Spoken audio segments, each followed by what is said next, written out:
Hello students, welcome everyone, channel welcome সকলকে। আমরা ABDA test paper solve করছিলাম। এর আগের ক্লাসে আমরা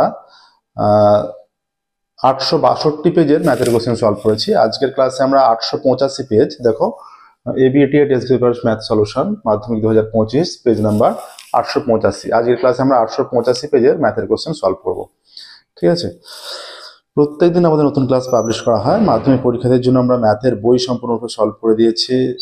Rayo Martin test paper solve করছি, এর আগে Rayo Martin test paper solve করে দিয়েছি, এখন এবিটিএ সলভ করছি। পর্ষদের সলিউশন পেয়ে যাবে আমাদের চ্যানেল প্লেলিস্টে। এছাড়া সালের কোশ্চেন 2017 সাল থেকে প্রত্যেকটা সালের কোশ্চেনের সলিউশনও করে দেওয়া আছে। ঠিক আছে, যে কোনো প্রবলেম হলে আমাদের চ্যানেলের প্লেলিস্টে গিয়ে তোমরা তার সলিউশন পেয়ে যাবে। প্রত্যেক ভিডিওর ডেসক্রিপশন বক্সে যাবে, ডেসক্রিপশন বক্সে যে সম্পূর্ণ গুরুত্বপূর্ণ যে সমস্ত প্লেলিস্ট, সে সমস্ত প্লেলিস্টে ভালো গুরুত্বপূর্ণ ভিডিওর লিঙ্ক দেওয়া আছে। ঠিক আছে, যেমন এই এবিটি এর ডেসক্রিপশন বক্সে গেলে তোমরা পর্ষদের টেস্ট পেপার, পর্ষদের সলিউশনের লিঙ্ক পেয়ে যাবে, রায় মার্টিনের সলিউশনের লিঙ্ক পাবে, সালের কোশ্চেনের লিঙ্ক পাবে।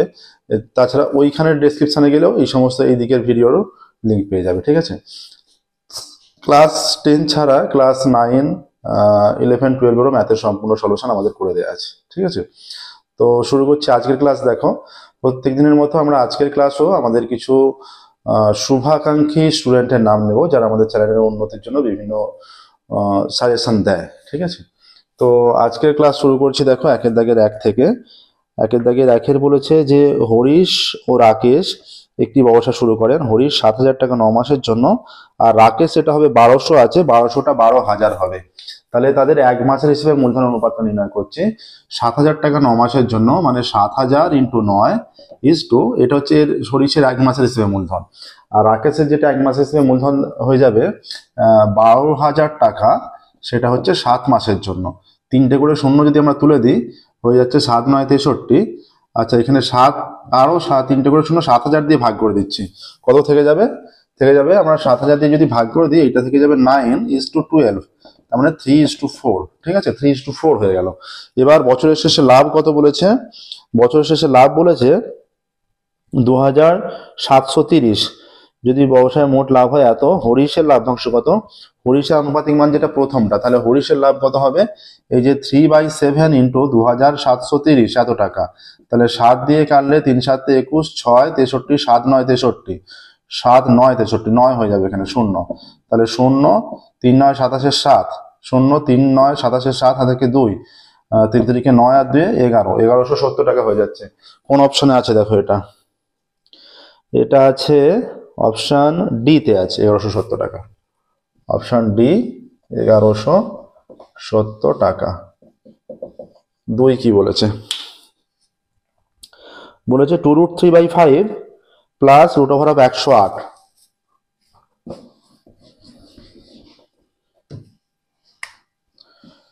√3/5 প্লাস √108 ইজ ইকুয়াল টু কত দেওয়া আছে?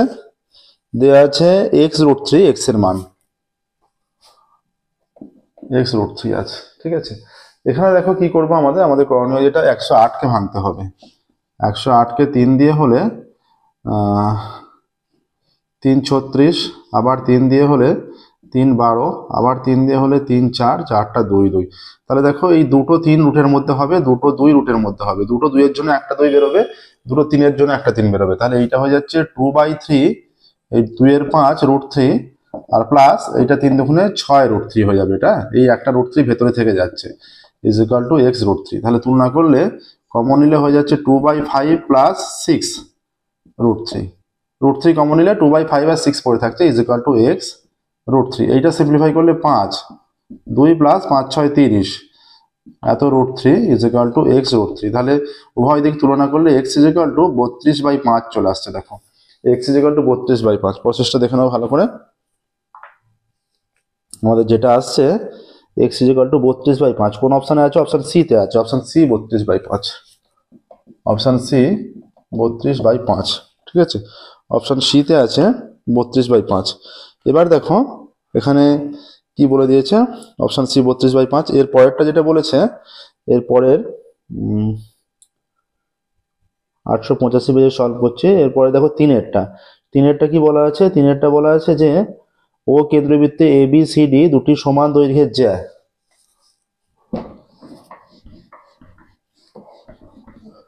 একটা বৃত্ত অঙ্কন করতে হবে, যেটা ও কেন্দ্রীয় বৃত্ত, তাই তো। ও কেন্দ্রীয় বৃত্তে A B O C D দুটি সমান দৈর্ঘ্যের যা এ ও বি 60 ডিগ্রি, সিডি 6 সেমি হলে বৃত্তের ব্যাসার্ধ কত? দেখো এ বি আর সিডি দুটো সমান দৈর্ঘ্যের যা, এটা সমান, যদি কেন্দ্র হয় এইটা। আমরা জানি দুটো সমান দৈর্ঘ্যের যা কেন্দ্রের সমান কোণ উৎপন্ন করে, এই দিকটা 60 হলে এই দিকটাও 60, এটা 6 সেমি করে, যেহেতু সমান দৈর্ঘ্যের যা বলে দিয়েছে। এবার দেখো এইটা 60 ডিগ্রি হয়ে গেলে, আমরা যে কোনো একটা ত্রিভুজ সাপেক্ষে করছি ক্যালকুলেশন, এটা 60 ডিগ্রি হয়ে গেলে এই দুটো কোণ বাকি থাকে, ত্রিভুজে তিনটে করে এক সমষ্টি 180 ডিগ্রি। যদি আমরা এ বি নাম দিই আর এটা সিডি নাম দিই, এটা ও যদি হয়, দেখো ও এর সমান ওবি হবে, কারণ এরা দুজনেই ব্যাসার্ধ। তাহলে একটা ত্রিভুজের দুটো বাহু সমান হয়ে গেলে ও এর সমান ওবি হয়ে যাচ্ছে। একটা ত্রিভুজের দুটো বাহু সমান হয়ে গেলে তাদের বিপরীত কোণগুলো সমান হবে। তার মানে এই দুটো কোণ সমান হচ্ছে, আর এই দুটো কোণের সমষ্টি কত? 180 - 60 120। তার মানে প্রত্যেকটা কোণ কত করে হচ্ছে? দুটো কোণ সমান, যেহেতু 120 কে 2 দিয়ে ভাগ করলে 60, তাহলে তিনটে কোণই 60 ডিগ্রি। একটা ত্রিভুজের তিনটে কোণ 60 ডিগ্রি করে হয়ে গেলে সেই ত্রিভুজটা হয় সমবাহু ত্রিভুজ। ঠিক আছে, সেই ত্রিভুজটা হয়ে যায় সমবাহু ত্রিভুজ। তাহলে ত্রিভুজটা সমবাহু ত্রিভুজ, একটা বাহু বলা আছে 6 সেমি, তার মানে তিনটে বাহু 6 সেমি। এবার বাকি দুটো বাহু হয়ে যাচ্ছে ব্যাসার্ধ, তার মানে ব্যাসার্ধ 6 সেমি করে। ঠিক আছে, যতটা এখানে এইভাবেই আমরা ব্যাখ্যা করছি। দেখো তাও একটা কমেন্টে এসছে যে খুব শর্টলি ডিসক্রাইব করে চলে যাচ্ছি। তোমাদের যদি অনেকের সাপেক্ষে, যারা সবাই দেখছো সবার সাপেক্ষে বলছি, যদি মনে হয় শর্টলি ডিসক্রাইব করছি, তোমরা কমেন্টে জানাতে থাকো, তাহলে আরো ব্যাখ্যা করে আরো ডেসক্রিপশন করে প্রত্যেকটা অঙ্ক করবো। কিন্তু যতটা ডেসক্রিপশন করা হচ্ছে আমার মনে হয় যথাযথ করা হচ্ছে। ঠিক আছে, তাও তোমরা জানাতে থাকো। যদি মনে হয় যে ডেসক্রিপশন শর্টে হয়ে যাচ্ছে, তাহলে কিন্তু আরো বিস্তৃতভাবে ব্যাখ্যা করা হবে। কিন্তু যেটা ব্যাখ্যা করা হচ্ছে সেটা আমার মনে হয় যথাযথ। তাহলে 3-এর দাগেরটা ডি 6 সেমি।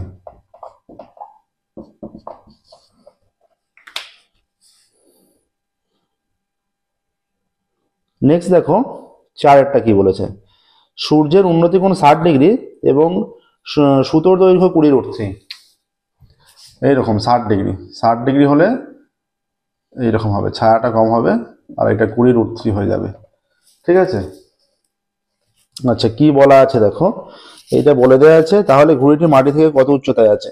তাহলে এই উচ্চতাটা নির্ণয় করতে হবে। এটা যদি এবিসি হয়, এটা 60 ডিগ্রি, তাহলে উচ্চতা নির্ণয়ের জন্য আমরা কি জানি? সাইনের সূত্রে যাব। সাইন 60 মানে লম্ব বাই অতিভুজ, মানে এই এবি বাই অতিভুজটা বসিয়ে দিচ্ছি 20√3। সাইন 60 মান √3/2 is equal to AB by 20√3। এইটা কেটে গেলে 10√3 হয়ে যাবে, কোনাকুনি গুণ করলে এবি ইজ ইকুয়াল টু 2√3 গুণ হয় 3, 3 × 10 = 30 হয়ে যাবে। এবি ইজ ইকুয়াল টু 30, দেখো এবি ইজ ইকুয়াল টু 30 হয়ে যাচ্ছে। তাহলে option B 30 metre. Option B 30 metre. 5, 6। 5-এর কি বলেছে? এটি লম্ববৃত্তাকার শঙ্কুর পার্শ্বতলের ক্ষেত্রফল ভূমির ক্ষেত্রফল √5 গুণ উচ্চতা আর ব্যাসার্ধের অনুপাত। এটা ভালো অঙ্ক দিয়েছে। দেখো লম্ববৃত্তাকার শঙ্কুর মনে করে নাও ব্যাসার্ধ আর একক, উচ্চতা এইচ একক, আর তির্যক উচ্চতা যদি এল হয়ে যায়, তাহলে পার্শ্বতলের ক্ষেত্রফল হয় পাই আর এল। পার্শ্বতলের ক্ষেত্রফল পাই আর এল, সেটা হচ্ছে ভূমির ক্ষেত্রফলের √5 গুণ পাই আর স্কোয়ার। পাই আর যদি সরিয়ে দিই, এল ইজ ইকুয়াল টু √5r, তাহলে l square is equal to 5r square হয়ে যাচ্ছে। L square is equal to r square plus h square is equal to 5r square. তাহলে h square is equal two হয়ে যাচ্ছে 5r square minus আর square. তাহলে h square is equal two হয়ে যাচ্ছে 4r square. তাহলে H is equal two হয়ে যাচ্ছে 2r। ঠিক আছে, তাহলে এইচ বাই আর কত হয়ে যাচ্ছে? 2/1, কিছু নেই মানে কোনাকুনি গুণ করলে ম্যাচ করে যাচ্ছে। দেখো আগের লাইনটা চলে আসছে। তাহলে এইচ ইজ টু আর মানে উচ্চতা ইজ টু ব্যাসার্ধ 2:1। দেখেন এই প্রসেসে করতে হবে। এটা অনেক পেজে 2 নম্বরের অঙ্ক হিসাবে আছে। ঠিক আছে, এখানে 1 নম্বর থাকলেও অনেক পেজে 2 নম্বর হিসেবে আছে। 2:1 কোন অপশনে আছে? দেখো 2:1 আছে অপশন বি তে। নেক্সট অঙ্কে যাব। দেখো লাস্ট অঙ্ক, যেটা 1-এর দাগের তথ্য আছে। একটি পরীক্ষায় 14 জন ছাত্রের প্রাপ্ত নম্বর দেওয়া আছে। বলছে প্রাপ্ত নম্বরগুলো দেওয়া হলো এবং এই তথ্যের এই রাশি তথ্যের সংখ্যাগুরু মান, মানে কোন মানটা সবচেয়ে বেশি বার আছে, সংখ্যাগুরু মান। ঠিক আছে, দেখো তাহলে 35, 22, 23, 16। 35, 22, 23 16 35 22 23 16 25 26 32 37 25 26 32 37 নেক্সট কি আছে 25 26 32 37 30 25 29 25 30 25 29 25 আর আছে 30 25 29 25 30 25 30 25 1 2 3 4 5 6 7 8 9 10 11 12 13 14টা মান আছে। এবার যদি আমরা সাজাই কোন মানটা সবচেয়ে বেশি বার পাচ্ছি দেখো 25 1 2 3 4 4 বার 25 না সাজিয়ে আমরা বের করে ফেলতে পারবো। দেখো আমার এখানে দেখো 25 4 বার আছে, বাকি কোনো মান 4 বার নেই। এখানে আছে 32 30 দুবার পাচ্ছি, 30 দুবার, আর তাহলে 25টাই এখানে সংখ্যাগুরু মান হিসেবে হবে। ঠিক আছে, সংখ্যাগুরু মান 25ই হবে। দেখো সংখ্যাগুরু মান হবে 25, কোন অপশনে আছে? অপশন এ তে আছে, তাহলে অপশন এ সঠিক উত্তর হবে, অপশন এ 25। হ্যাঁ, আর কোনোটা 4 বার নেই, শুধু 25টাই আছে, অপশন এ 25। এর সাথে সাথেই দেখো একের দাগের কমপ্লিট হলো। 2 এর দাগে যাচ্ছে, 2 এর দাগের শূন্যস্থান পূরণ।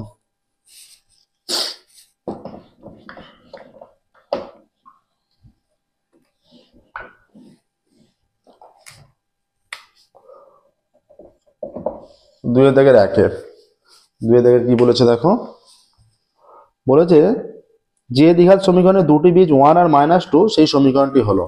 তাহলে সমীকরণ কিভাবে প্রকাশ করতে হয়? x স্কয়ার মাইনাস, এখানে বীজ দেওয়ার সমষ্টি, একটা 1 আর একটা -2, এদের যোগফলটা কত হবে? 1 প্লাস -2, এই যে এটা হচ্ছে 1 প্লাস মাইনাসে মাইনাস হয়ে গেল -2, এটা -1 হয়ে যাচ্ছে। ঠিক আছে, আর গুণফল কত? 1 আর -2 এর গুণফল -2 হবে, প্লাস মাইনাসে -2, তাহলে এটা হয়ে যাচ্ছে -1, বীজ দেওয়ার সমষ্টি -1 ইন্টু এক্স, এক্স যদি চলরাশি হয়, প্লাস বীজ দেওয়ার গুণফল -2 ইজ ইকুয়াল টু 0, তাহলে এটা হচ্ছে এক্স স্কোয়ার মাইনাস মাইনাসে plus x -2 is equal two 0, এইটা আসছে দেখো।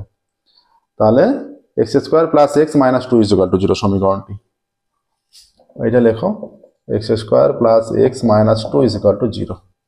ঠিক আছে,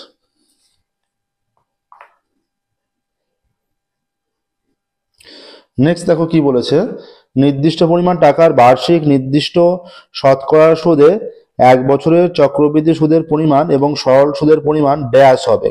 1 বছরের চক্রবৃদ্ধি সুদের পরিমাণ ও সরল সুদের পরিমাণ এই ক্ষেত্রে সমান হবে। সুদের হার নির্দিষ্ট যখন আছে, বার্ষিক সরল সুদের কথা বলা হয়েছে, এখানে সমান হবে। প্রথম বছর চক্রবৃদ্ধি সুদ আর সরল সুদ সমান হয়, এগুলো আমরা আগেও অনেকবার ব্যাখ্যা করেছি। দুটি বৃত্তের ব্যাসার্ধের দৈর্ঘ্য 3 সেমি ও 5 সেমি হলে এবং বৃত্ত দুটি পরস্পরকে বহিঃস্পর্শ করলে তাদের কেন্দ্রদ্বয়ের মধ্যে দূরত্ব, দেখো একটা 5 সেমি মনে করো, এটা 5 সেমি, আর এটা মনে করো 3 সেমি, এটা বহিঃস্পর্শ করেছে, এটা 5 সেমি এতটা, আর এটা 3 সেমি হচ্ছে এতটা, বহিঃস্পর্শ করেছে, এটা 5 সেমি, এটা 3 সেমি ব্যাসার্ধ, তাহলে এদের কেন্দ্রদ্বয়ের মধ্যে দূরত্ব কত? 5 + 3 8 সেমি। ঠিক আছে, কিন্তু যখন বহিঃস্পর্শ করে, দুটো বৃত্ত বহিঃস্পর্শ করলে তাদের কেন্দ্রদ্বয়ের মধ্যে দূরত্ব হয় তাদের ব্যাসার্ধের যোগফল, আর অন্তঃস্পর্শ করলে তাদের কেন্দ্রদ্বয়ের মধ্যে দূরত্ব হয় তাদের ব্যাসার্ধের বিয়োগফল। ঠিক আছে, তাহলে এখানে যোগফল হবে 5 সেমি + 3 সেমি এবং অ্যান্সার হবে 5 সেমি + 3 সেমি ইজ ইকুয়াল টু শূন্যস্থানে অ্যান্সার হয়ে যাবে এখানে 8 সেমি। ঠিক আছে, এখানে শূন্যস্থানে অ্যান্সার হয়ে যাবে 8 সেমি, 8 সেমি। নেক্সট দেখো চারেরটা কি বলেছে দেখো, চারের বলে দিয়েছে, কি বলেছে, 25 সেমি উচ্চতা বিশিষ্ট একটি লোহার ফাঁপা চোঙের বহিঃব্যাসার্ধ 7 সেমি, অন্তর্ব্যাসার্ধ 5 সেমি হলে লোহার পরিমাণ, আচ্ছা সেমি এককে আছে, উচ্চতার সেমি এককে, ব্যাসার্ধ সেমি এককে, লোহার পরিমাণ কত হবে? এই যে পাই মানে 22/7, এর সূত্রটা হচ্ছে এইটা, পাই বহিঃব্যাসার্ধ স্কয়ার মানে 7 square minus 5 square, 7 square minus 5 square, বহিঃব্যাসার্ধ 7, অন্তর্ব্যাসার্ধ 5 বলেছে। ঠিক আছে, আচ্ছা pi r square minus r square into h, h is equal to 25 বলা দেওয়া আছে। ঠিক আছে, তাহলে এটা 22/7, এটা আমরা কি করব, a square minus b square সূত্র, a plus b into a minus b, যোগফল আর বিয়োগফল, তাহলে এটা যোগ করলে হয়ে যাচ্ছে 7 আর 5 12, আর বিয়োগ করলে 7 - 5 2 ইন্টু 25, এত ঘন সেমি হয়ে যাচ্ছে। ঠিক আছে, এত ঘন সেমি আসছে। এবার দেখো এখানটা সিম্পলিফাই করলে আমরা মানটা পেয়ে যাব। দেখো এইটা পাইটা কোনোভাবে কাটছে না, আমরা পাইটা পাই হিসাবেই রেখে দিচ্ছি পরের লাইনে। আচ্ছা, গুণ করলে 12×24 আর 25 গুণ করলে কত হচ্ছে? আচ্ছা, 25 গুণে 50, 50কে 12 দিয়ে গুণ করলে 600, 600 পাই হয়ে যাচ্ছে। 600 পাই ঘন সেমি, 600 পাই ঘন সেমি, এইটাই হচ্ছে আয়তন। 5 দেখো, 6 দেখো। 5 কি বলেছে? 5 বলেছে লোহাটা বলেছে, তার লোহার পরিমাণ এত ঘন সেমি। বলেছে cos 5 θ sin 30 ডিগ্রি। হ্যাঁ, এবং 5 θ মানটা 0 থেকে 90 ডিগ্রির মধ্যে হলে থিটার মান কত?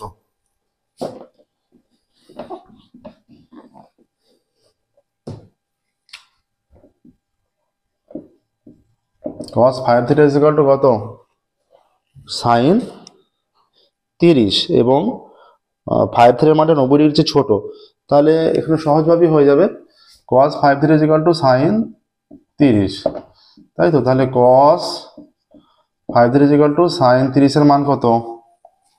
sin 30 এর মান এখানে হাফ বসাচ্ছি, তাহলে cos 5 θ sin 30, cos কতর মান হাফ? cos 60 মান হাফ, তাহলে 5 θ 60 ডিগ্রি হলে থিটা 12 ডিগ্রি হয়ে যাচ্ছে। দেখো, থিটা 12 ডিগ্রি। ঠিক আছে, প্রসেসটা দেখে নাও।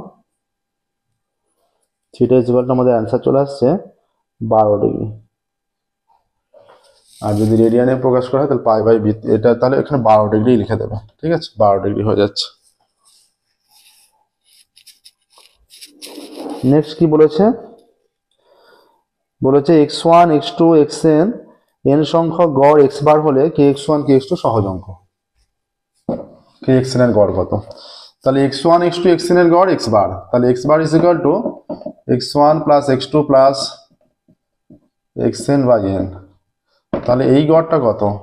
kx1 plus kx2 plus dot dot dot plus kxn by n। এই এদের গড়টা চেয়েছে। এখান থেকে প্রত্যেকটা পদে কে আছে, দেখতে পাচ্ছ? কে কমন নিয়ে নাও। প্রত্যেকটা পদে যেহেতু কে আছে, কে কমন নিয়ে নিচ্ছি। কি পড়ে থাকছে? x1 plus x2 plus xn by n। এটা x বারের মান এখানে লেখা আছে, দেখো। তাহলে এটা হয়ে যাচ্ছে কে x বার, এটা অ্যান্সার হয়ে যাচ্ছে। তাহলে এদের গড় কে x বার, কে x বার।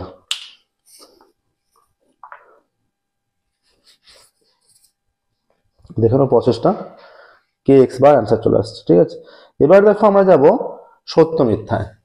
3 দাগের যাব সত্য মিথ্যা।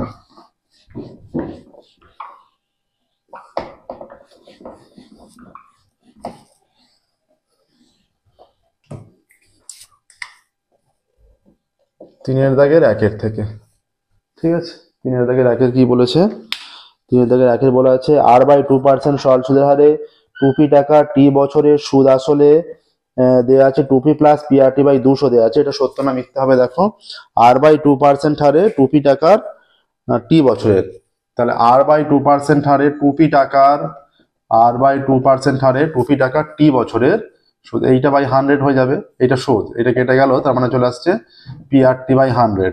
তাহলে সুদ আসল হয়ে যাবে 2p প্লাস PRT বাই 100। এইটা হচ্ছে সুদ আসল হয়ে যাচ্ছে। ঠিক আছে, এইটা সুদ বেরোচ্ছে, আর 2p হচ্ছে আসল, 2pর সঙ্গে যোগ করে দিচ্ছি, সুদ আসল বেরোচ্ছে। কিন্তু দেয়া আছে যে 2p প্লাস PRT বাই 200 দেয়া আছে, 200 দেয়া আছে, 200 হচ্ছে না, 100ই আসছে। আমরা ক্যালকুলেশন করে দেখালাম, তাই আমরা এটাকে মিথ্যা বলতে হবে আমাদের। 2 বলেছে 2a is equal to 3b is equal to 4c হলে a is to b is to c 2 is to 3 is to 4। আচ্ছা, 2a কিভাবে নির্ণয় করতে হবে? দেখো, 3b is equal to 4c হলে এই যে সহগে আছে 2 3 4, এতে লসাগু কত? 2 3 4 এর লসাগু 12। 12 দিয়ে প্রত্যেকটাকে ভাগ করতে হবে। একে ভাগ করলে এইটা বাই 12, এইটা বাই 12, এইটা বাই 12 ভাগ করলে a বাই 6 হয়ে যাচ্ছে, b বাই 4 হয়ে যাচ্ছে, c বাই 3 হয়ে যাচ্ছে। তাহলে a is to b is to c 6 is to 4 is to 3 আসছে। কিন্তু বলা আছে a is to b is to c is equal to 2 is to 3 is to 4। তাহলে তথ্যটা মিথ্যা। আসল উত্তর হচ্ছে এইটা। হ্যাঁ, এটা বলা নেই, তাই এটা মিথ্যা। নেক্সট দেখো,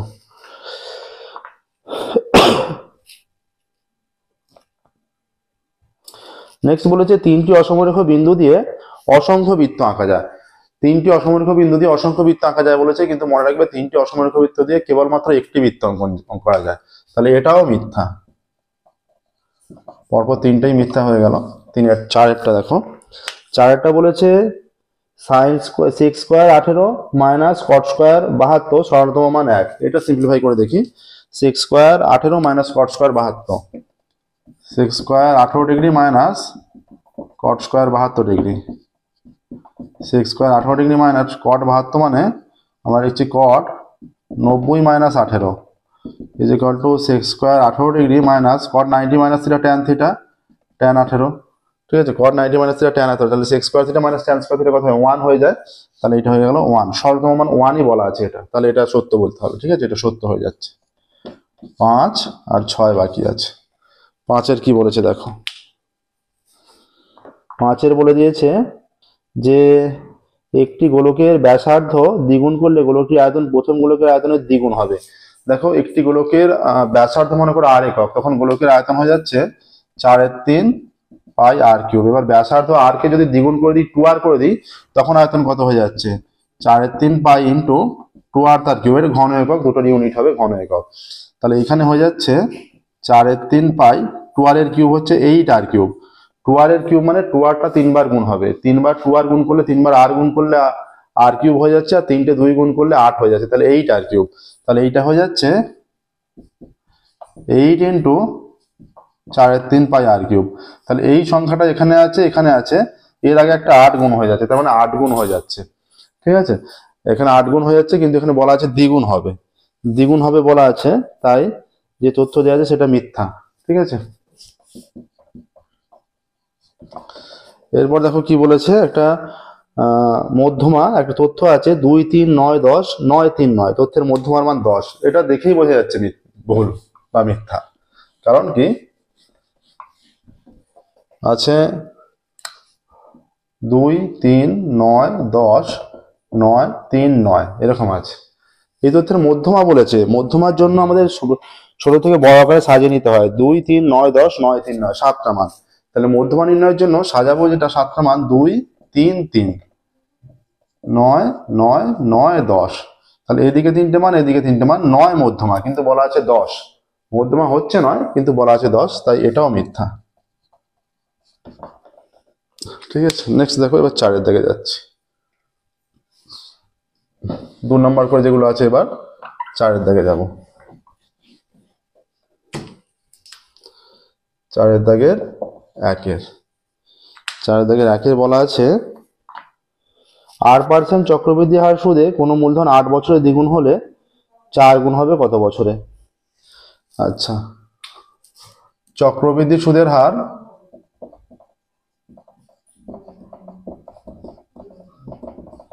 r%। ঠিক আছে, ধরি মূলধন p, ধরি আসল p, ধরি আসল p। ঠিক আছে, তাহলে দ্বিগুণ যখন হয়ে যাচ্ছে তার মানে 2p হয়ে যাচ্ছে। ঠিক আছে, আচ্ছা, সময় কত বছরে বলছে কোনো মূলধন 8 বছরে দ্বিগুণ হয়ে যাচ্ছে, তাহলে সময় ইজ ইকুয়াল টু 8 বছর। তাহলে শর্তানুসারে দ্বিগুণ মানে 2p ইজ ইকুয়াল টু, এর সূত্র হচ্ছে p into 1 plus r by 100, এটা r বাই 100, তারপরে যেহেতু 8 বছরে বলেছে এখানে 8 হয়ে যাবে, তাই তো 8 বছরে দ্বিগুণ হচ্ছে, তাই তো এখানে বলেছে 8 বছরে দ্বিগুণ। তাহলে এইটা যদি আমরা পিপি কেটে দিই, পিপি কেটে দিলে চলে আসছে 1 প্লাস r বাই 100, তারপরে 8 ইজ ইকুয়াল টু 2 আসছে। আমরা ধরি t বছরে 4 গুণ হবে, ধরছি t বছরে 4 গুণ হবে। 4 গুণ মানে কি, অতএব 4p is equal to p into 1 plus r by 100, তারপরে t। আবারও যদি পিপি কেটে দেওয়া হয় 1 প্লাস r বাই 100, তারপরে t ইজ ইকুয়াল টু 4 হয়ে যাচ্ছে। এবার এদিকে দেখো, বা 1 প্লাস r বাই 100, তারপরে t is equal to 2 to the power 2, বা 1 প্লাস r বাই 100, তারপরে t। এই যে নিচে 2টা আছে, এই যে যেটা নিচে 2টা আছে তার জায়গায় আমরা এইটা বসাচ্ছি, এই যে এইটা ইজ ইকুয়াল টু 2, তো 2 এর ভ্যালু এইটা বসাচ্ছি আমরা। তাহলে 1 প্লাস r বাই 100, তারপরে 8, তারপরে 2। ঠিক আছে, তাহলে এখান থেকে আসছে 1 প্লাস r বাই 100, তারপরে t। সূচকের নিয়ম কি বলে, সূচকের নিয়ম বলে এটা গুণ হয়ে যায়, তাহলে এটা হয়ে যাচ্ছে 1 প্লাস r বাই 100, এই যে 8 দুগুণে 16, ঠিক আছে, এবার দেখো উভয় দিক তুলনা করো। এইখানে হচ্ছে এই ওপরের টুটা, পাওয়ারের টুটা টুই থাকলো, এই টুটার জায়গায় এই যে টু এর মান এইটা বসিয়ে দিলাম। ঠিক আছে, এই পুরো মানটা বসিয়ে দিলাম, পুরো মানটা। আচ্ছা দেখো উভয় দিক তুলনা করলে টি ইজ ইকুয়াল টু 16 চলে আসছে। লিখবে অতএব 16 বছরে 4 গুণ হবে, এটা অ্যান্সার লিখবে। স্টেটমেন্ট প্রত্যেকটা অঙ্কের অবশ্যই লিখবে, আমরা স্টেটমেন্টটা বলে দিচ্ছি। এই ক্ষেত্রে স্টেটমেন্ট লিখবে 16 বছরে 4 গুণ হবে। ঠিক আছে, স্টেটমেন্ট লিখবে তোমরা 16 বছরে 4 গুণ হবে। ঠিক আছে, নেক্সট দেখো 2 এর দাগে যাচ্ছি।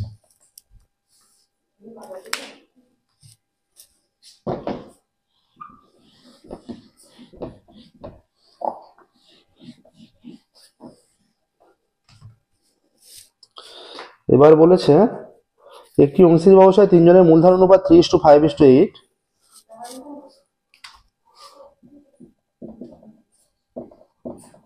অংশীদারি ব্যবসায় মূলধনের অনুপাত 3:5:8। অংশীদারি ব্যবসায় 3 জনের মূলধনের অনুপাত 3:5:8। ঠিক আছে, অংশীদারি ব্যবসায় 3 জনের মূলধনের অনুপাত, প্রথম ব্যক্তির লাভ দ্বিতীয় ব্যক্তি থেকে 60 টাকা কম, ওই ব্যবসায় মোট কত লাভ হয়েছিল? ধরি মোট লাভ x টাকা, ধরি মোট লাভ সমান x টাকা। অতএব প্রথম ব্যক্তির love is equal two 3/8-5-13 into x টাকা ইজ ইকুয়াল টু 3x/16 টাকা। অতএব তৃতীয় ব্যক্তির লাভ ইজ ইকুয়াল টু, এটা 8, এটা 8 ইন্টু 16 ইন্টু x টাকা ইজ ইকুয়াল টু 8x/16 টাকা। বলছে প্রথম ব্যক্তির লাভ তৃতীয় ব্যক্তি অপেক্ষা 60 টাকা কম। শর্তানুসারে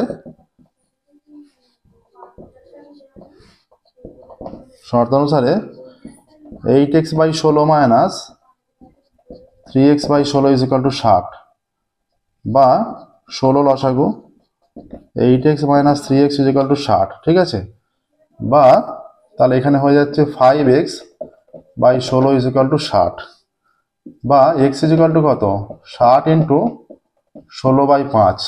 ঠিক আছে, তাহলে এইটা হয়ে যাচ্ছে 5, 12, 60, 12, বা x ইজ ইকুয়াল টু, এটা 16 10 160, আর 2 গুণ করলে 16 2 32, 60 আর 32 হয়ে যাচ্ছে 92, 192। আনসার লিখবে ব্যবসায় মোট লাভ হয়েছিল 192 টাকা। এটাই আমরা ধরে নিয়েছি, ধরি মোট লাভ এত টাকা, তাহলে ব্যবসায় মোট লাভ হয়েছিল। আনসার লিখবে ব্যবসায় মোট লাভ, স্টেটমেন্ট অবশ্যই লিখতে হবে প্রত্যেকটা অঙ্কের। স্টেটমেন্ট লিখবে ব্যবসায় মোট লাভ হয়েছিল 192 টাকা, নিচে স্টেটমেন্ট লিখবে। ঠিক আছে, ব্যবসায় মোট লাভ হয়েছিল 192 টাকা।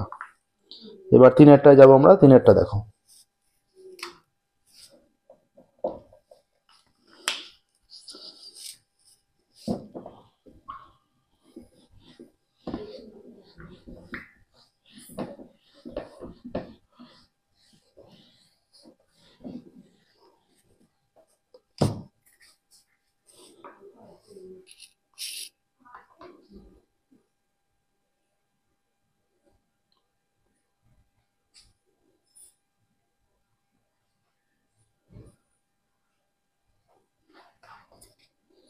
দেওয়া আছে দেখো x² proportional y, x² proportional y। অতএব আমরা ধরছি x² is equal two ky। এখানে লিখবে k অশূন্য ভেদ ধ্রুবক। ঠিক আছে, এইটা হয়ে গেল। এবার কি দেওয়া আছে? দেওয়া আছে x is equal two 2a হলে y is equal two a, x is equal two 2a হলে y is equal two a। তাহলে এই ভ্যালুগুলো পুট করতে হবে এখানে। তাহলে x is equal two 2a এখানে পুট করতে হবে। 2a তার square is equal two k into y is equal two a।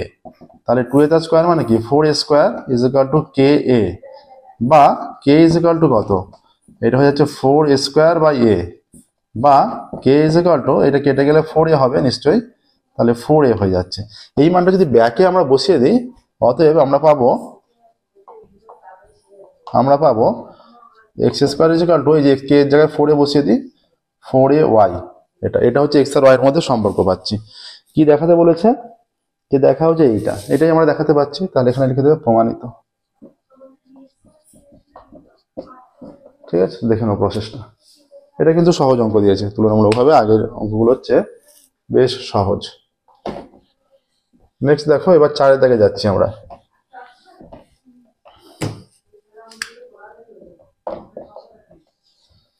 4 দাগে যাচ্ছি। 4 দাগে বলেছে সমাধান না করে পি এর যে সকল মানের জন্য এই সমীকরণের বাস্তব ও সমান বীজ আছে তা নির্ণয় করো। বাস্তব ও সমান বীজ x square plus P minus 3x, x square plus P minus 3x plus P is equal two 0। ঠিক আছে, এই সমীকরণের বীজদ্বয় বাস্তব ও সমান। এই সমীকরণের বীজদ্বয় বাস্তব ও সমান, অতএব শর্তানুসারে নিরূপক 0 হবে। তাহলে পি মাইনাস 3 তার স্কোয়ার মাইনাস 4ac, 4 এখানে এক্স স্কোয়ারের আগে কিছু নেই, তার মানে 1 আছে। ঠিক আছে, তার মানে এর ভ্যালু 1 এখানে, 4a আর সি এর মান পি। এটা সূত্র ফেললে P square minus 2ab, 2ab মানে 6p plus 3 square 9 minus 4p is equal two 0, বা পি স্কোয়ার 6 আর 4 10 মাইনাস 10p প্লাস 9, এটা যোগ করে আনতে হবে। তার মানে এটা হয়ে যাচ্ছে P square minus 9p minus p plus 9 is equal two 0, বা পি কমন নিলে p মাইনাস 9 মাইনাস 1 কমন নিলে p minus 9 0, p minus 9 p minus 1 0, অতএব p মাইনাস 9 সমান 0, অতএব p ইজ ইকুয়াল টু 9। আবার কি আসছে, p মাইনাস 1 সমান 0, অতএব p সমান 1। দেখো p এর দুটো মান আসছে 1 আর 9। ঠিক আছে, p এর দুটো মান আসছে 1 ও 9, তাহলে কি উত্তর লিখবে? এখানে বলেছে p এর যে সকল মানের জন্য, তাই তো বলছে p এর যে সকল মানের জন্য, তাহলে p এর মান 1।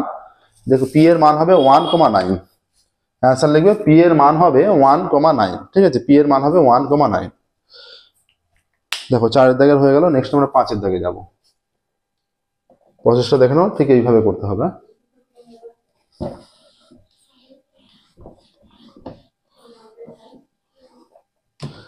দেখো প্রত্যেক ক্লাসেই আমরা কিছু স্টুডেন্টের নাম নিয়ে থাকি, যে সমস্ত স্টুডেন্ট আমাদের হেল্প করছে সেই সমস্ত স্টুডেন্টের নাম নিয়ে থাকি। আজকের ক্লাসও আমরা সেই রকম কিছু বিশেষ স্টুডেন্টের কিছু নাম নেব। আজকের ক্লাসের বিশেষ স্টুডেন্টের কিছু নাম, সেগুলো আমাদের চ্যানেলের জন্য যারা আমাদের প্রিয় কিছু স্টুডেন্ট, যারা চ্যানেলের জন্য অত্যন্ত শুভাকাঙ্ক্ষী, তাদের মধ্যে সমবর্তক সোম, স্পন্দন বর্মন, তাদের মধ্যে শিবম কোলে, ঈশান কোলে, কৃষ বাগ। ওকে, তো এদের অসংখ্য ধন্যবাদ। এদের মতো তোমরাও যেগুলো তোমাদের সাজেশন, সেগুলো তোমাদের জানাতে থাকো। আমরা পরবর্তী প্লাস কমেন্টের পাশে তোমাদের নাম মেনশন করতে থাকো। ঠিক আছে, নাম মেনশন করো, পরবর্তীকালে আমরাও তোমাদেরও নাম দিতে থাকবো। ঠিক আছে, এরপর দেখো 5 দাগে। 5 দাগে এবিসি এর, এবিসি কোণ 90 ডিগ্রি, ত্রিভুজ এবিসি বি কোণটা 90 ডিগ্রি।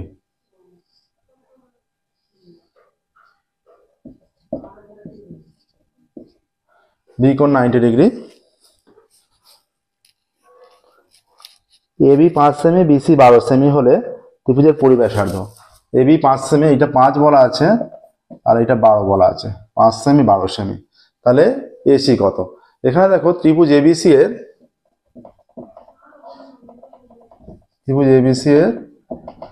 এবি সমান 5 সেমি এবং বিসি ইজ ইকুয়াল টু 12 সেমি। এবি সমান 5 সেমি আর বিসি ইজ ইকুয়াল টু 12 সেমি। তাহলে এবং কোণ এ বি সি কোণ ইজ ইকুয়াল টু 90 ডিগ্রি। তাহলে বি কোণটা সমকোণ, তাহলে এর বিপরীত বাহু অতিভুজ হবে। তার মানে অতিভুজ কোণটা, অতিভুজ হয়ে যাচ্ছে এসি অতিভুজ। ঠিক আছে, অতএব ত্রিভুজ এ বি সি থেকে পাই অতিভুজ স্কয়ার ইজ ইকুয়াল টু লম্ব স্কয়ার প্লাস ভূমি স্কয়ার। তাহলে AC square is equal to AB 5 square plus 12 square, 5 square 25 plus 144, বা AC square is equal to 169, অতএব AC is equal to plus minus 13, অতএব AC is equal to 13 আসছে। তাহলে অতিভুজের দৈর্ঘ্য 13 semi, অতিভুজের দৈর্ঘ্য 13 সেমি। এবার দেখো যে এখানে পরিবৃত্ত অঙ্কন করলে, এই ত্রিভুজের পরিবৃত্ত অঙ্কন করলে কি বলেছে যে এই ত্রিভুজটির পরিবৃত্তে পরিব্যাসার্ধ নির্ণয় করো। এই ত্রিভুজের পরিবৃত্তের, ত্রিভুজ এবিসি এর পরিবৃত্তের ব্যাস হবে এসি। বৃত্ত অঙ্কন করলে এইটা অবশ্যই ব্যাস হবে, কারণ সেটা সমকোণিক বিন্দু দিয়ে যায়, ঠিক আছে? তবেই তো এইটা ব্যাস, এইটা হচ্ছে ব্যাস হলে তবেই তো এটা অর্ধবৃত্ত কোণ 90 ডিগ্রি হচ্ছে, ঠিক আছে? ব্যাস, পরিবৃত্তের ব্যাস হবে এসি, অতএব ব্যাস ইজ ইকুয়াল টু 13 সেমি, অতএব পরিব্যাসার্ধ ইজ ইকুয়াল টু 13/2 সেমি ইজ ইকুয়াল টু 6.5 সেমি, 6.5 সেমি আসছে।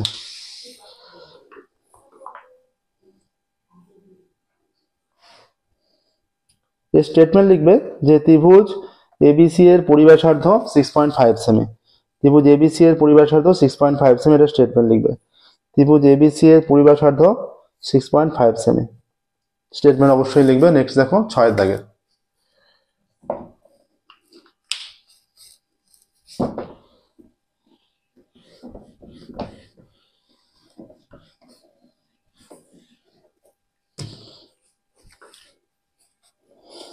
ত্রিভুজ এবিসি এর এবিসি কোণ 90 ডিগ্রি, এবি 3 সেমি, বিসি 4 সেমি, এ বি বিন্দু থেকে এসি এর উপর বিডি লম্ব যা এসি কে ডি বিন্দু ছেদ করে, বিডি এর দৈর্ঘ্য নির্ণয় করো।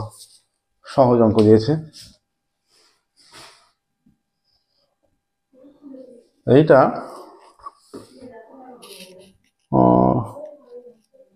এবিসি এর বি কোণ 90 ডিগ্রি, এবি 3, এ বি সি এর বি কোণটা 90 ডিগ্রি, বি বিন্দু থেকে এসি এর ওপর বিডি লম্ব, তাই তো? এবি 3, এটা 4, হ্যাঁ, এবি 3 সেমি,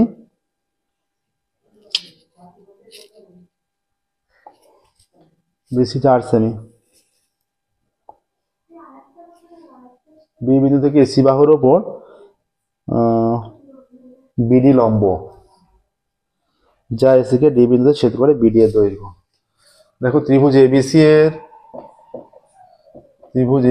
এর কোণ A B C is equal to 90 degree. আচ্ছা, এ বি সমান 3 সেমি, বিসি সমান 4 সেমি, ঠিক আছে? আচ্ছা, বিডি লম্ব এসি, তাহলে এখানে কি হবে? বিডি এর দৈর্ঘ্য চেয়েছে, অতএব দেখো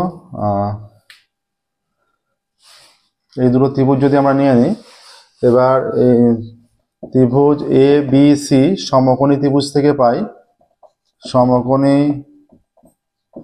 ত্রিভুজ থেকে পাই কি পাচ্ছি যে অতিভুজ স্কয়ার ইজ ইকুয়াল টু লম্ব স্কয়ার প্লাস ভূমি square, AB square plus BC square, ঠিক আছে? এখানে হয়ে যাচ্ছে AC square is equal to AB 3 আর বিসি 4, তাহলে AC square is equal to 9 plus 16 বা AC square is equal to 25, অতএব AC is equal to plus minus 5, অতএব এসি ইজ ইকুয়াল টু 5, অতএব এসি বাহু 5 সেমি। এবার দেখো এখানে কি হয়ে যাবে, এখানে এই দুটো ছোট ত্রিভুজ মূল ত্রিভুজের সঙ্গে সদৃশ হবে, দুটো ছোট ত্রিভুজ মূল ত্রিভুজের সঙ্গে সদৃশ হবে, প্লাস এই দুটো ত্রিভুজও একে অপরের সঙ্গে সদৃশ হবে।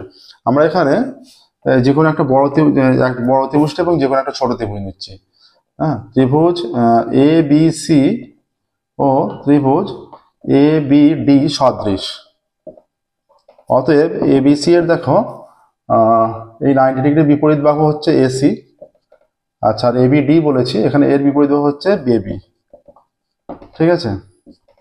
এবার এই কোণটা, এই কোণটা উভয়েরই কমন কোণ। প্রথমে বড় ত্রিভুজের এর বিপরীত বাহু হচ্ছে বিসি আর এর বিপরীত বাহু বিডি। আচ্ছা, এসি কত?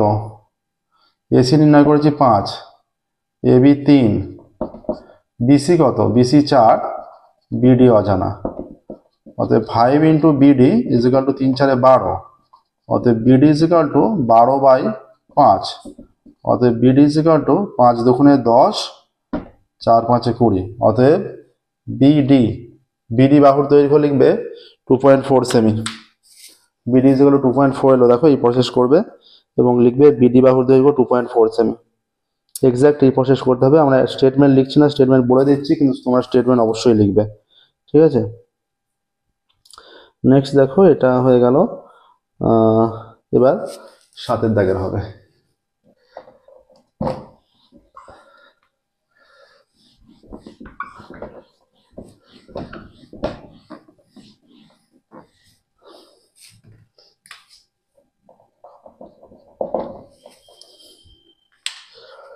সাতের দাগের কি বলেছে? বলেছে এবিসিডি একটি বৃত্তস্থ চতুর্ভুজের দুটি কর্ণ পরস্পরকে পি বিন্দুতে ছেদ করেছে। বৃত্তস্থ চতুর্ভুজ নিচ্ছি,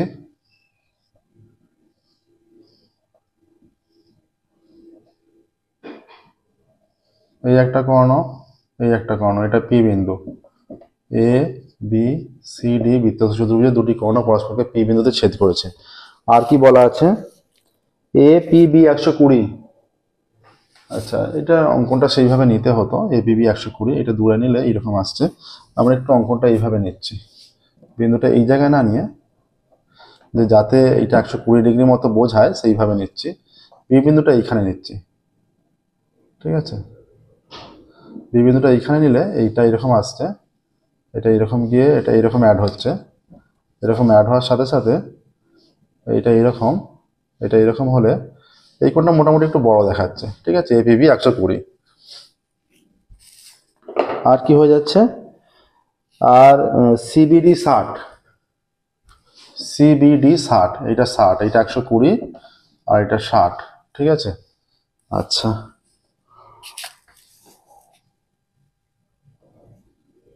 হলে এডিবি কত? এডিবি এই কোণটা চাইছে, ঠিক আছে। এখানে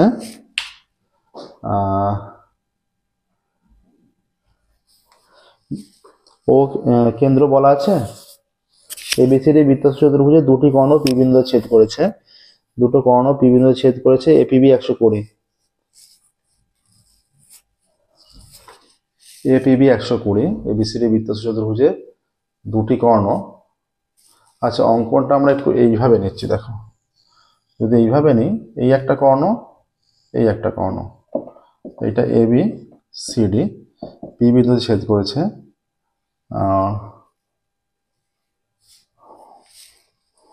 কি কি কর্ণ বলেছে? এবিসিডি বৃত্তস্থ চতুর্ভুজে কর্ণ দুটি পি বিন্দুতে ছেদ করেছে, এপিবি 120,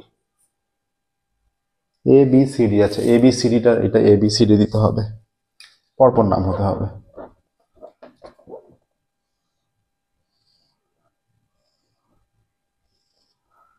এ বি সি ডি, এইটা 120, আরেকভাবে যদি ছবিটা আঁকি, আর বিসিডি এইটা 60 হলে এইটা বৃত্তস্থ কোণ, এইটা বৃত্তস্থ কোণ, এইটা 60 হয়ে গেল। কিন্তু এইটা যেহেতু 120 বলেছে, তার মানে এইটাও 60 ডিগ্রি হয়ে যাচ্ছে। এটা সরলরেখা 60 ডিগ্রি, তার মানে এই কোণটা কত হচ্ছে? 60 60 60, এটাও 60, এটাও 60। কিসের মান চেয়েছে? কি মান চেয়েছে? এডিবি এর মান চেয়েছে, তাই তো। এডিবি এর মান চেয়েছে, তাহলে এডিবি এর মান আমরা সহজে নির্ণয় করতে পারবো। দেখো এই চিত্রটা আমরা মুছে দিচ্ছি।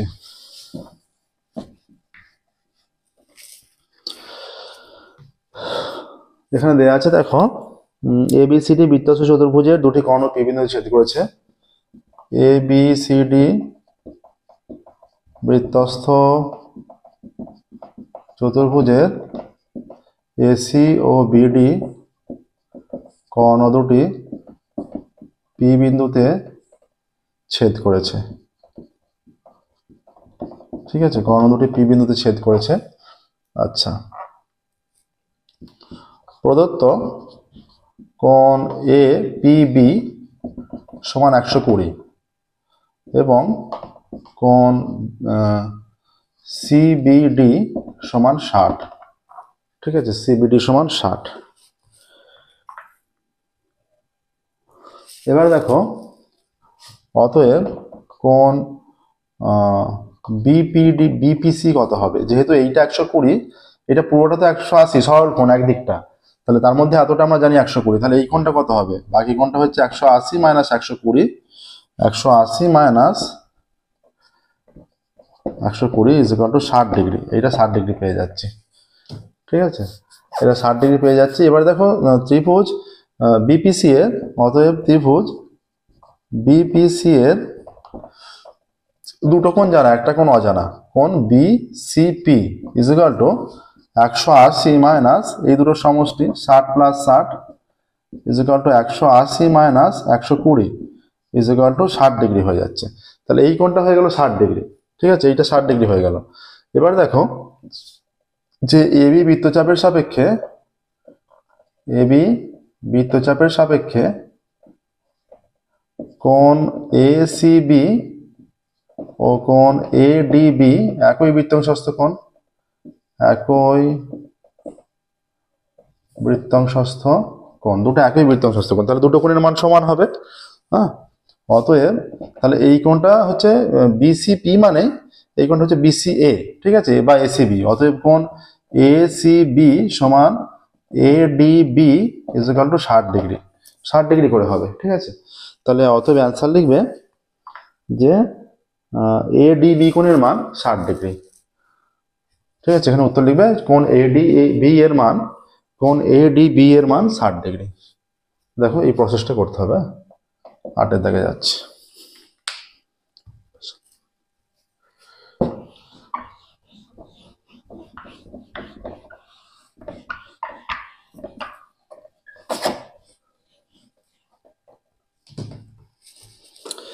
এবার দেখো 8 দাগের কি বলছে, থিটা এর কোন কোন মানগুলির জন্য 2 sin theta cos theta is equal two cos theta হবে। একটা ত্রিকোণমিতির অঙ্ক, 2 sin theta cos theta is equal two cos theta হবে বলছে, ঠিক আছে, থিটা এর কোন কোন মানের জন্য 2 sin theta cos theta is equal two cos theta হবে। আচ্ছা, এটা সহজেই নির্ণয় করবো। দেখো এখানে আমরা এটা এর জন্য কি করব, তোমরা এটাকে পুরো মানটাকে একদিকে আনবে, 2 sin theta cos theta minus cos theta is equal two 0, বা cos theta common, 2 sin theta minus 1 is equal two 0, অতএব cos theta is equal two 0, cos theta is equal two cos 90, অতএব theta is equal to 90 degree. আবার 2 sin theta minus 1 is equal two 0, বা 2 sin theta is equal two 1, বা sin theta is equal to half, বা sin theta is equal two sin 30, অতএব theta is equal to 30 degree হলো থিটার মান। অতএব theta এর মান হবে 30,90। এইভাবে প্রত্যেকটা অ্যান্সার লিখবে, এটা যেমন অ্যান্সার লিখলাম, থিটার মান হবে 30,90, এইভাবে প্রত্যেকটা অঙ্কের অ্যান্সার লিখবে, ঠিক আছে। নেক্সট দেখো 8 হয়ে গেল 9 দাগের। 9 দাগের কি বলছে দেখো, বলছে একটি ঘড়ির কাঁটা 1 ঘন্টা যে কোণ আবর্তন করে তার বৃত্তীয় মান।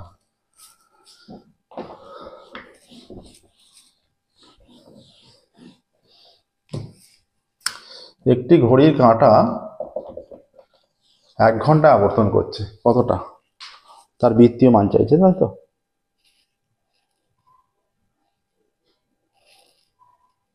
একটি ঘড়ির কাঁটা, একটি ঘড়ির ঘন্টার কাঁটা, এইখানে যদি একটা ঘড়ি হয়, এই যে ঘন্টার কাঁটা, এটা 12টা, এটা 6টা, 3টে, 9টা, 12, 6, 3, 9, এটা 1, 2, এটা হচ্ছে একটা, এটা দুটো, তাহলে 1 ঘন্টা, এইটা মানে 90 ডিগ্রি আবর্তন করছে, পুরোটা মানে 360 ডিগ্রি, তাই তো। তাহলে 12 ঘন্টায় আবর্তন করছে 360, 1 ঘন্টায় আবর্তন করে 360 বাই 12, তার মানে হয়ে যাচ্ছে 30 ডিগ্রি, ঠিক আছে। ঘড়ির ঘন্টার কাঁটাটি 12 ঘন্টায় আবর্তন করে 360 ডিগ্রি, অতএব 1 ঘন্টায় আবর্তন করে কতটা, 360 degree by 12 is equal to 30 degree, তাই তো। এবার এই কোণের বৃত্তীয় মান চেয়েছে। এখন 180 degree is equal to pi radian আমরা জানি, 1 degree is equal to pi by 180 আর 30 degree is equal to pi into 30 by 180। এখানে কেটে গেলে এইটা কেটে গেলে 6 হয়ে যাচ্ছে, পাই বাই 6। ঠিক আছে, অতএব 1 ঘন্টায় যে কোণ আবর্তন করবে তার বৃত্তীয় মান পাই বাই 6। অতএব 1 ঘন্টায় আবর্তিত কোণের বৃত্তীয় মান পাই বাই 6 এইটা আসছে। দেখো নেক্সট, দেখো এবার 10-এর দাগে যাব। 9-এর দাগে হয়ে গেল, 10-এর দাগের অঙ্ক।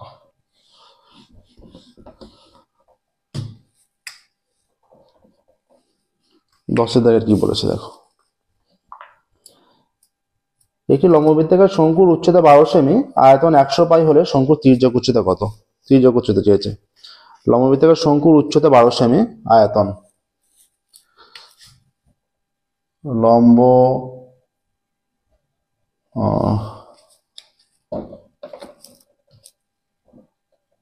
লম্ব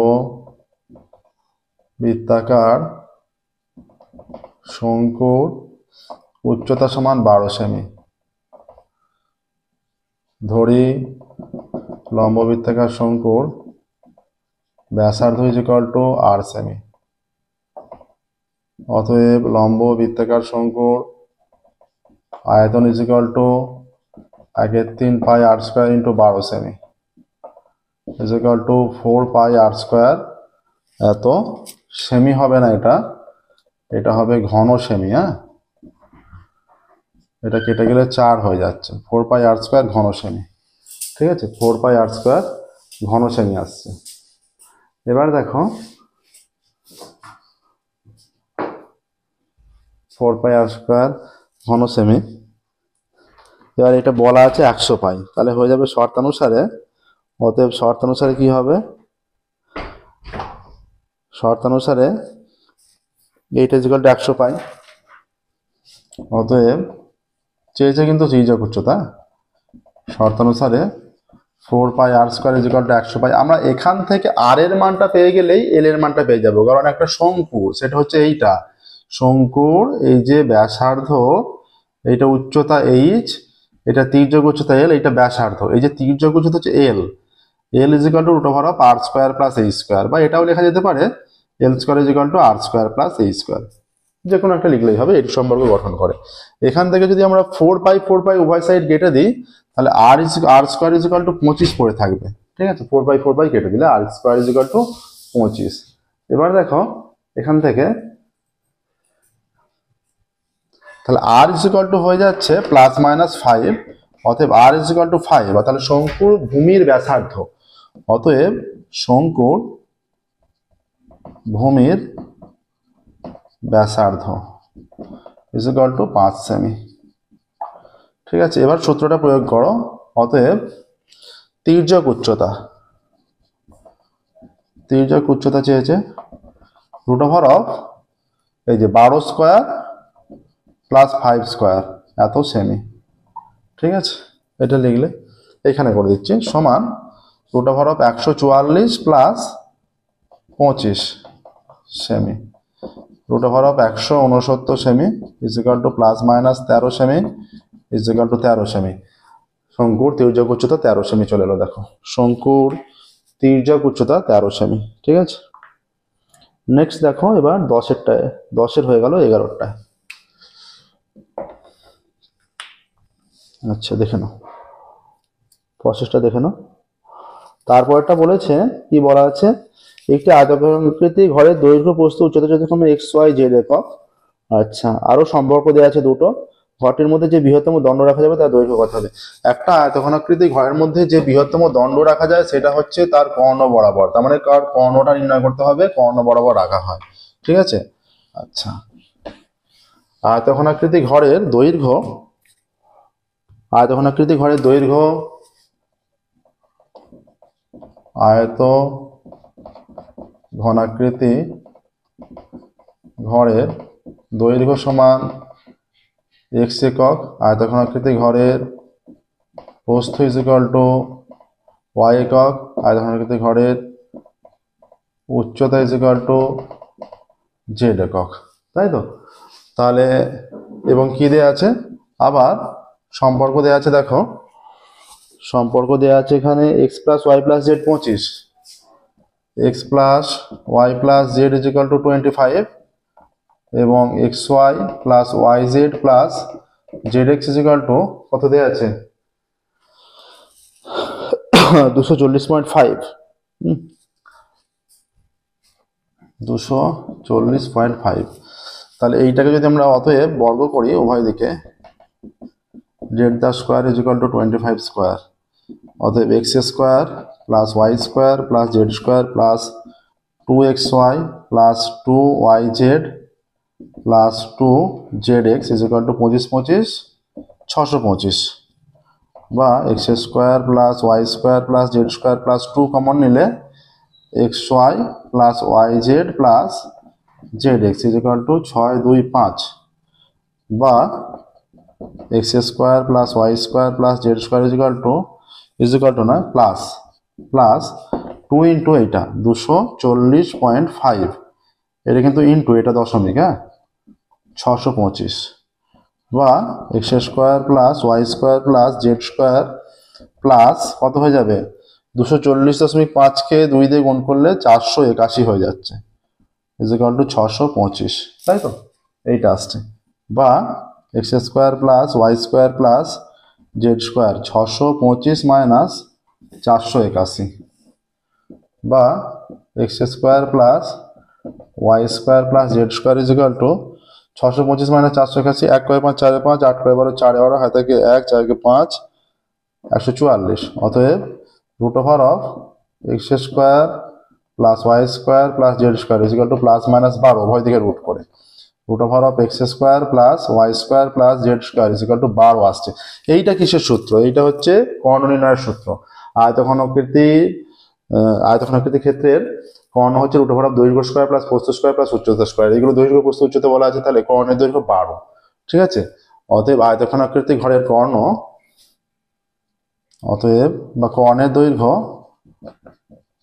দৈর্ঘ্য সমান 12 সেমি, ঠিক আছে? তাহলে এবার অ্যান্সার লিখবে যে ঘরের মধ্যে সবচেয়ে বড় যে দণ্ড রাখা যাবে তার দৈর্ঘ্য 12 সেমি, ঘরের মধ্যে সবচেয়ে বড় যে দণ্ড রাখা যাবে তার দৈর্ঘ্য 12 সেমি, এটা উত্তর লিখবে।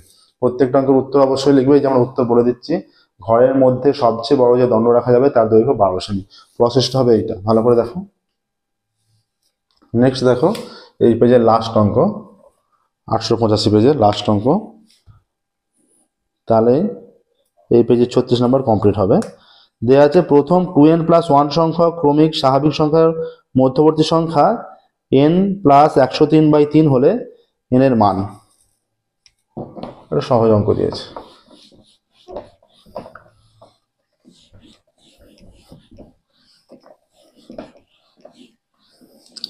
এই যে 2n+1 সংখ্যক পদ আছে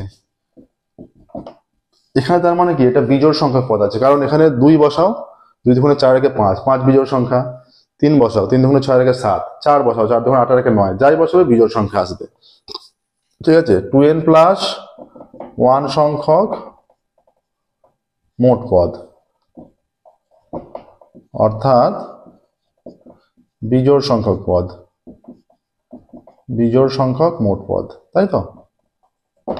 ঠিক আছে, তাহলে এখানে দেখো অতএব পদগুলি হচ্ছে এইরকম, পদগুলি প্রথম মানে 1 2 করে ডট ডট ডট, এখানে n হবে, তারপর n+1, তারপরে n+1 n+2 করে ডট ডট ডট, এই যে n+n হলো n+n, এর পরের পদটা হচ্ছে 2n+1, ঠিক আছে? এইরকম এখানে দেখো এই যে 1 2 করে n পর্যন্ত হলো nটা পদ, আবার এখানে এই 1 বাড়ছে 2 বাড়ছে n বাড়ছে, ঠিক আছে? n বাড়ছে, তার মানে এই n+1টা দুবার লেখা হয়ে গেছে, এইটা একবার হবে। এবার দেখো এই যে n+1 nটা পদ এখানে, আবার এখানে দেখো n+1 এখানে nটা পদ, তার মানে এইটাকে যদি আমরা বাদ দিয়ে দিই, এইটাকে যদি 1 ধরি 1 2 করে আবার এইদিকে nটা পদ হয়ে যাচ্ছে, এইগুলো nটা পদ, ঠিক আছে?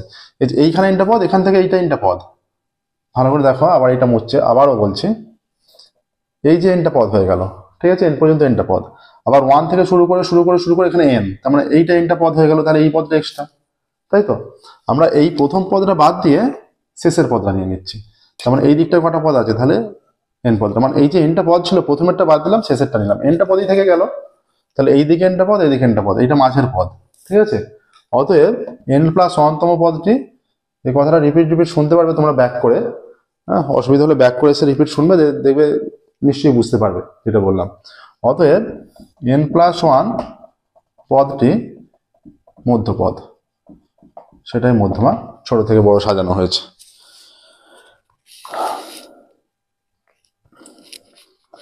তাহলে শর্তানুসারে এইটা ইজ ইকুয়াল টু n+103/3। অতএব শর্তানুসারে n+1 is equal two 103 + n/3, এইটা তাই তো? 103 + n/3, n এর মান চেয়েছে, বা এটা গুণ করলে 3n + 3 is equal two n+103, বা 3n - n is equal two 103 - 3, বা 2n ইজ ইকুয়াল টু 100, বা n ইজ ইকুয়াল টু 100/2, বা n ইজ ইকুয়াল টু 50 আসছে। কি চেয়েছে এখানে? এখানে বলেছে যে n এর মান নির্ণয় করো, তাই তো? উত্তর লিখবে n এর মান 50, n এর মান 50 উত্তর লিখবে। দেখো এসে গেছে, এইভাবেই করতে হবে এটা, ঠিক আছে? এর সাথে সাথেই দেখো আমাদের আজকে এই যে 885 পেজের ম্যাথের কোশ্চেন এর সলিউশন কমপ্লিট হলো, ঠিক আছে? আজকের ক্লাস আমরা এখানেই স্টপ করবো। ফিরবো পরবর্তী ক্লাসে এর পরে যে ম্যাথের কোশ্চেনের পেজ আছে সেটা সলভ করবো। আমাদের ক্লাস তোমাদের ভালো লেগে থাকলে অবশ্যই ভিডিওটি লাইক করবে, চ্যানেল সাবস্ক্রাইব করবে এবং নোটিফিকেশন অন করবে, যাতে পরবর্তী ভিডিও পাবলিশ করার সাথে সাথে তোমাদের কাছে নোটিফিকেশন পৌঁছে যায়। প্রত্যেকদিন আমাদের নতুন ক্লাস পাবলিশ করা হয়। আজকের ক্লাস আমরা এখানেই স্টপ করছি, ফিরবো পরবর্তী ক্লাসে এবং এর পরবর্তী যে ম্যাথের পেজ 885 পরবর্তী ম্যাথের পেজ সলভ করবো। Okay, thank you very much everyone.